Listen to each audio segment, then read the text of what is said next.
சாயிராம். ஸ்ரீ சாயி பணிக அனைவருக்கும் சாந்த நிலவட்டம். நல்லதே செய்வோம், நல்லதே நடக்கும். சாரா, நீங்கள் எல்லோரும் சந்தோஷமாக நிம்மதியாக வாழ்க்கையில் இருக்கணும்னு சொல்லிட்டு தான் நம்ம எல்லாருமே ஒரு வழியை பார்த்து போயிட்டுருப்போம். ஆனால் நம்மளுக்கு ஒரு சந்தோஷமான வாழ்க்கையை எதிர்பார்த்து காத்துட்ருக்கு. அது தெரியாமல் நாம் போகிற வழியில் எல்லாமே தான் வரும். அதை பார்த்து நம்ம பயந்துக்கிறோம்.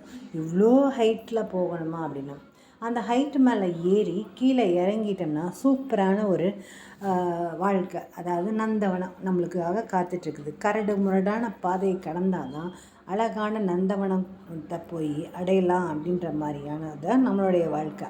ஆனால் அந்த கரடு முரடான பாதையை கடக்கிறதுக்கு தான் நம்ம 1008 தடவை சிந்திச்சிட்ருக்கோமே ஒழிய போய் தான் பார்ப்போமேன்னு போக மாட்டேறோம். அது பார்க்குறதுக்கு தான் கரடு முரடாக இருக்குது. ஆனால் அங்கே போக போக பாதை வந்துடுதுன்னா அது எப்படியாவது வந்துடும் நல்லபடியாக. ஆனால் போக ஆரம்பித்து காலடி எடுத்து வச்சா தான் ஆகும். இங்கே காலடி எடுத்து வைக்காததுக்கு முன்னாடி நம்ம 1000 காரணம் சொல்லிகிட்ருக்கோம்.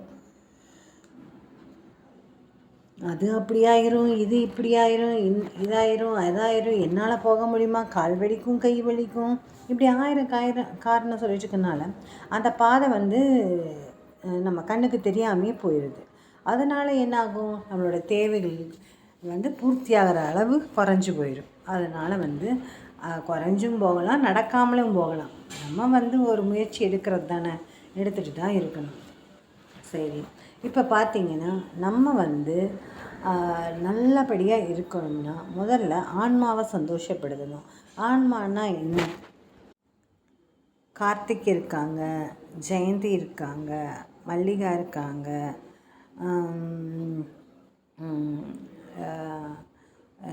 இந்த மாதிரி ஆண்கள் பேர், பெண்கள் பேர், யாராவேனா இருக்கட்டும், அவங்கெல்லாம் இருக்காங்கன்னா அவங்களுக்கு ஒரு பேர் இருக்கனால கார்த்திக்கு அப்படின்னா இவங்க இப்படி தான் இருப்பாங்க அப்படின்னு எல்லாத்துக்கும் ஒரு அடையாளம். சரியா? பொதுவாக மனுஷங்கன்னு கூப்பிட முடியாது. மனுஷங்களில் ஒவ்வொருத்தரையும் குறிப்பிட்டு கூப்பிட்றதுக்கு தான் அந்த ஒரு அடையாளத்தின் காரணமாக வைக்கப்பட்டது தான் பேர். அந்த மாதிரி பேராக இருக்கிறது எப்படின்னா, இந்த உடம்புல இந்த உயிர் இருக்கிற வரைக்கும் தான் இந்த உடம்பு செயல்பட்டுருக்கும். இந்த செயல்பட்டுருக்கிற வரைக்கும் தான் இந்த உடம்புக்கு அந்த பேர் இருக்குது. இது செயல்படுறது நின்றுடுச்சுன்னா இது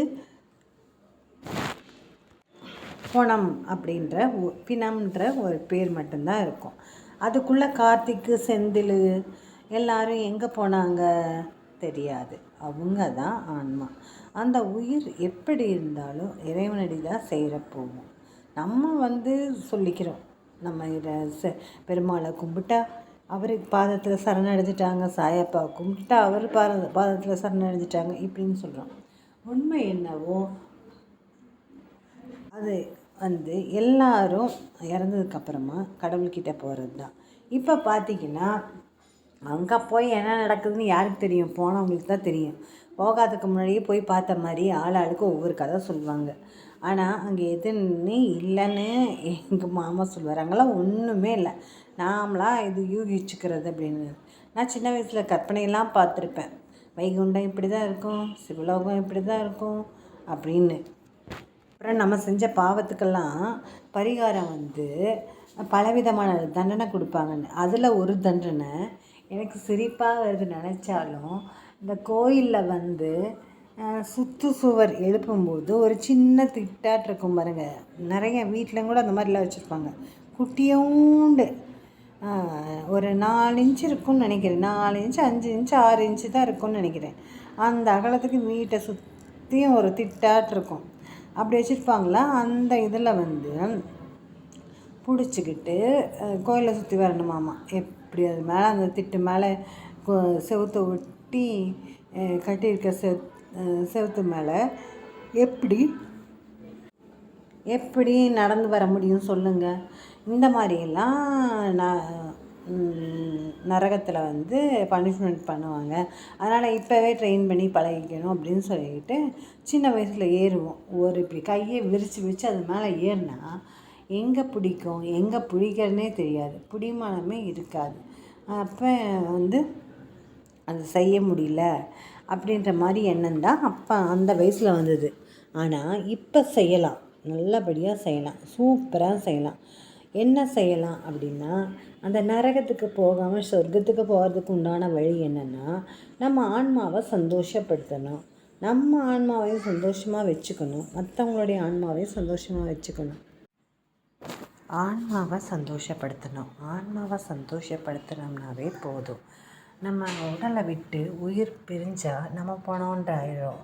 அப்போ அந்த உடலில் இருக்கிற உயிர் பேர் தான் இந்த மாதிரி ஒவ்வொருத்தருடைய நேம்ஸ் இருக்குது.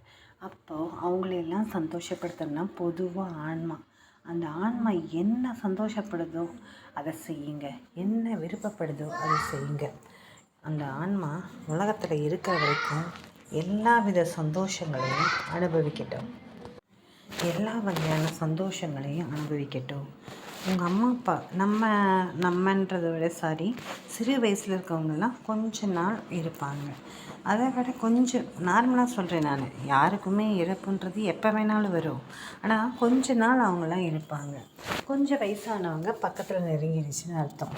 அதனால் நம்ம சின்ன வயசாக இருந்தாலும் சரி, பெரிய வயசாக இருந்தாலும் சரி, யாராக இருந்தாலும் சரி, அவங்களுடைய ஆன்மாவை நம்ம சந்தோஷப்படுத்த கற்றுக்கணும். நம்ம ஒவ்வொருத்தருடைய ஆன்மாவையும் சந்தோஷப்படுத்த ஆரம்பிச்சிட்டோம்னாவே நம்ம நல்லபடியாக இருப்போம். ஏன்னா அடுத்த ஜென்மத்தில் அந்த ஆன்மா நம்மக்கிட்ட வராது. நாம் சந்திக்கிற அனைத்து ஆன்மாக்களையுமே நம்ம சந்தோஷப்படுத்த பழகிட்டோம்னா நம்ம ஆன்மாவை கடவுள் சந்தோஷப்படுத்துவார் எல்லா விதத்துலேயும். இதை ஒன்று ஆணித்தரமாக மனசில் பதிய வைங்க. யாருக்கும் எந்த வருத்தத்தையும் வாழ்க்கையில் கொடுக்கக்கூடாதுன்றதை மனசுக்குள்ளே பதிய வைங்க. எந்த வருத்தமும் யாருக்கும் இருக்கக்கூடாது, சரிங்களா? நம்மளால் முடிஞ்சதை எல்லா நன்மைகளையும் செய்வோம். ஆனால் அதுக்கு மேலே அவங்க தப்பாக நினச்சா நம்ம அதுக்கு பொறுப்பாக முடியாது. ஆனாலும் நம்மக்கிட்ட நம் பார்வையில் யார் யாருக்கு என்னென்ன சந்தோஷம் கொடுக்க முடியுமோ அதை நம்ம கை நிறைய அள்ளி அள்ளி கொடுப்போம், சரிங்களா? நம்மளால் முடிஞ்சதை நிறைவாக கொடுப்போம். அப்போது அவங்க மனசு ரொம்ப ரொம்ப சந்தோஷப்படும். ஒரு ஆன்மாவையே சந்தோஷப்படுத்தக்கூடிய அளவில் நாம் இருக்கும்போது நம்மளுக்கு எந்த குறையும் அந்த கடவுள் விடமாட்டாருன்றதில் உறுதியான நம்பிக்கை வைங்க. என்ன கொஞ்சம் பொறுமையாக காத்துட்ருக்கணும். அந்த பொறுமையை மட்டும் என்றைக்கு நீங்கள் கைவிட்டுறாதீங்க. எல்லாம் அவன் செயல், எல்லாம் அவர் பார்த்துப்பார். நல்லதே நடக்கும். எதையும் தாங்கும் இதயம் போல் உங்கள் மனசு வர்ற வழிகளை எல்லாம் ஏற்றுக்கொள்ள பழகிட்டால் நம்ம நல்லபடியாக சாயப்பா நம்மளை உருவாக்கி ஒரு இடத்துல உட்கார வைப்பார். உங்களுக்கு நல்ல வாழ்க்கை சூப்பராக அமையப்போகுது. அதனால் நீங்கள் எதுக்கும் கவலைப்படணும்னு அவசியமே இல்லை.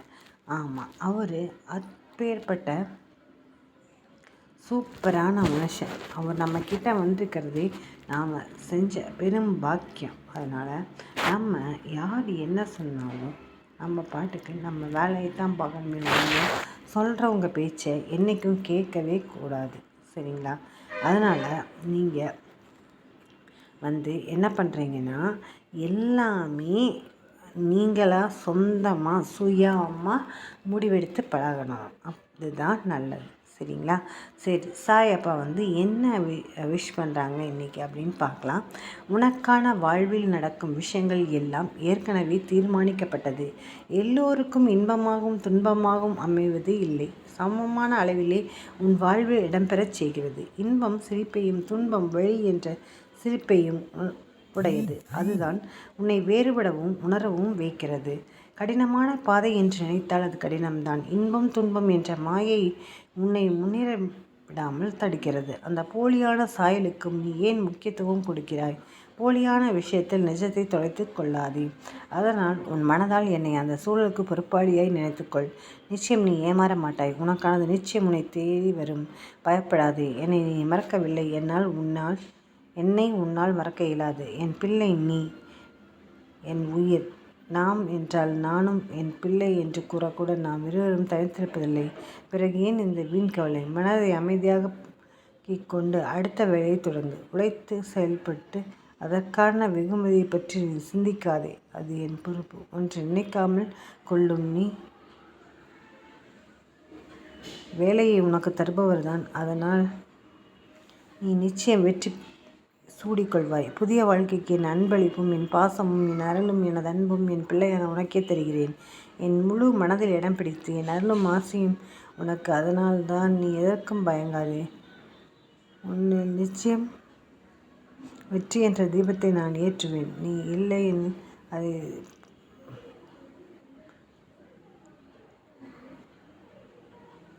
நீ உன்னில் பார்க்கும் அனைத்தையும் நான் நிற்பேன் அப்படின்னு சாயப்பா சொல்லியிருக்காரு. தன்னை என்னிடம் சமர்ப்பித்து விட்டு எவன் எப்போது என்னை நினைத்து கொண்டிருக்கிறானோ அவனுக்கு நான் கடமைப்பட்டவன். அவனுக்கு உணர வைப்பேன். அவனது கடனை தீர்த்து வைப்பேன்னு சொல்கிறாரு. இப்படி ஒரு சப்போர்ட் யார்கிட்டங்க கிடைக்கும்? இவர்கிட்ட தாங்க கிடைக்கும். அதனால தான் இவரை நல்லபடியாக இன்றைக்கி பார்த்துட்டு நான் சரிங்களா. ஜெய் சாய்ராம். சாயப்பாவின் திருவடிகளே சரணம்.